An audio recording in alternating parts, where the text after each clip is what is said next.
کو اسلام آباد high court کے ایک فل بینچ نے فیصلہ دیا جس میں کہا کہ منگل والے دن اور جمعرات والے دن خان صاحب سے ملاقاتیں ایک حق ہے اور یہ جیل انتظامیہ یہ حق ہر صورت پورا کرے گی۔ منگل والے دن وکلاء اور خاندان اور جمعرات والے دن رفقا۔ نہ ہوا ایسا، ملاقاتوں پہ بندش رہی، اپنی مرضی کی ملاقاتیں کرائی گئیں، کبھی نہیں کرائی گئیں۔ ہم اکتوبر 2025 میں اسی عدالت اسلام آباد ہائی کورٹ کے سامنے فل بینچ کے سامنے پیش ہوئے۔ چیف جسٹس صاحب کی عدالت میں چیف منسٹر خیبر پختونخوا سہیل آفریدی صاحب میرے ساتھ موجود تھے۔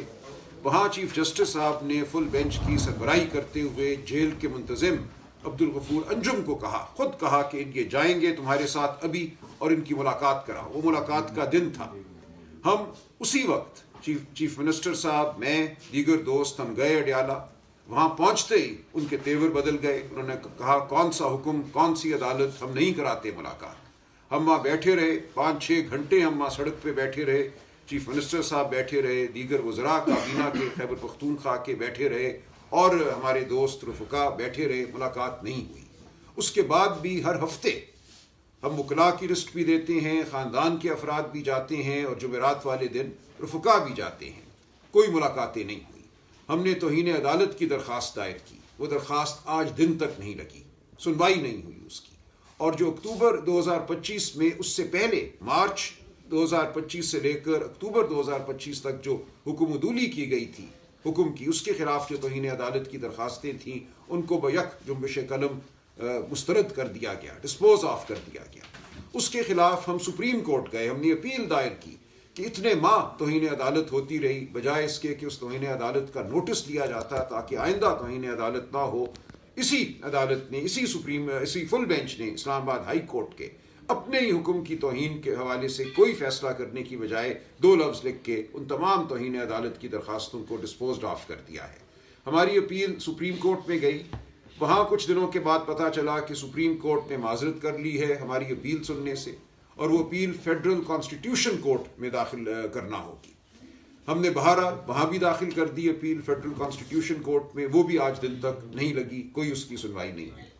اسی دوران جو ہم نے مزید توہین عدالت کی درخواستیں اسلام آباد ہائی کورٹ میں داخل کیں، بالخصوص جو چیف منسٹر صاحب گئے تھے ان کو نہیں ملنے دیا گیا واضح احکامات کے باوجود، وہ بھی درخواست آج دن تک دائر شدہ ہے، اس میں بھی سنوائی نہیں ہوئی۔ دیگر درخواستیں دی گئی ہیں، خان صاحب کی طبی معائنے کے حوالے سے چیف منسٹر صاحب نے وہ درخواستیں دی ہیں، ان کی بھی سنوائی نہیں ہوئی۔ تو ہم کہاں جائیں؟ کئی بار 16 بار گوہر صاحب مجھے یاد دلاتے ہیں، ہم چیف جسٹس صاحب، اسلام آباد ہائی کورٹ کے چیف جسٹس صاحب سے ملنے کے لیے ان کے چیمبر گئے ہیں، وہاں ہمیں روک لیا جاتا ہے، ان کے سیکرٹری صاحب ہم سے ملتے ہیں، یقین دہانی کراتے ہیں، ہم اپنی یادداشت وہاں چھوڑ کر آتے ہیں، لیکن ایک دفعہ بھی کوئی فائدہ نہیں ہو رہا، ہمارے مقدمات نہیں لگائے جا رہے۔ اسلام آباد ہائی کورٹ ایسے ہے جیسے ایک بند دروازہ ہے ہمارے لیے۔ ہم یہاں درخواستیں دائر کر سکتے ہیں، پٹیشنیں دائر کر سکتے ہیں، لیکن سنوائی کی ہمیں کوئی امید نہیں۔ تو آج چیف منسٹر صاحب نے کہا میں خود جاتا ہوں، میں کھڑا ہوتا ہوں چیف جسٹس کے سامنے اور پوچھتا ہوں، سوال کرتا ہوں کہ کیوں ہمیں انصاف نہیں مل رہا، کیوں ہماری درخواستیں نہیں سنی جا رہی، کیوں توہین عدالت کو معاف کیا جا رہا ہے۔ ہر ہفتے توہین عدالت ہوتی ہے اور یہ عدالت کوئی ایکشن نہیں لیتی۔ اور یہاں میں یہ بھی بتاؤں کہ عمران خان صاحب کے خلاف ان کے ٹویٹر اکاؤنٹ کے حوالے سے ایک مقدمہ دائر ہے۔ اس مقدمے میں عمران خان صاحب خود فریق بنائے گئے ہیں، ان کو ایک مدعا علیہ بنایا گیا ہے۔ میں ان کی طرف سے پیش ہو رہا ہوں نومبر 2025 سے۔ 4 نومبر 2025 کو اسلام آباد ہائی کورٹ نے کہا کہ میری بطور وکیل خان صاحب سے ملاقات کرائی جائے تاکہ جواب داخل ہو سکے اس مقدمے میں۔ اس کے باوجود میری ملاقات نہیں کرائی گئی۔ میں نے توہین عدالت کی درخواست دائر کی، میں نے کہا آپ کے حکم کے باوجود میری ملاقات نہیں ہو رہی۔ کوئی وکیل کیسے جواب داخل کر سکتا ہے ایک فریق کی جانب سے اس سے ملاقات کیے بغیر؟ وکیل انسٹرکٹڈ ایک ایجنٹ ہوتا ہے کلائنٹ کا، وہ اپنے آپ کچھ نہیں کر سکتا جب تک اس کو کلائنٹ کوئی حکم نہ دے، اس کو نہ کہے کہ میرا یہ موقف ہے، یہ بیان کرو جواب میں، وہ کیسے جواب داخل کر سکتا ہے؟ مانا گیا، میرا یہ موقف کہا گیا، بالکل جب تک آپ کی ملاقات نہیں ہوگی آپ جواب داخل نہیں کرا سکتے۔ تو انہیں عدالت پہ نوٹس کیا گیا، کل وہ مقدمہ لگا اور کل کہا گیا کوئی بات نہیں، اگر ملاقات نہیں بھی ہوتی تو آپ پھر بھی بحث کیجیے۔